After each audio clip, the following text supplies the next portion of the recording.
Civils 2024 ఎట్టకేలకు విడుదలయ్యాయి.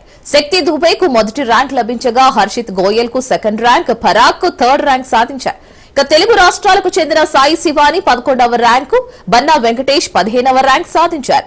అదేవిధంగా శ్రవణ్ కుమార్ రెడ్డి 62, సాయి చైతన్య జాదవ్ కు 68 ర్యాంక్ సాధించగా 2024 జూన్ లో జరిగిన ప్రిలిమ్స్ పరీక్షకు సుమారు 5 లక్షల మందికి పైగా అభ్యర్థులు హాజరు కాగా మెయిన్స్ లో 2845 మంది ఉత్తీర్ణులై ఇంటర్వ్యూలకు ఎంపికయ్యారు. ఇక తెలుగు రాష్ట్రాల నుంచి ప్రిలిమినరీ పరీక్షలకు 42,560 మంది హాజరు కాగా అందులో సుమారు 500 మంది మెయిన్స్ కు 100 మందికి పైగా ఇంటర్వ్యూకు ఎంపికయ్యారు.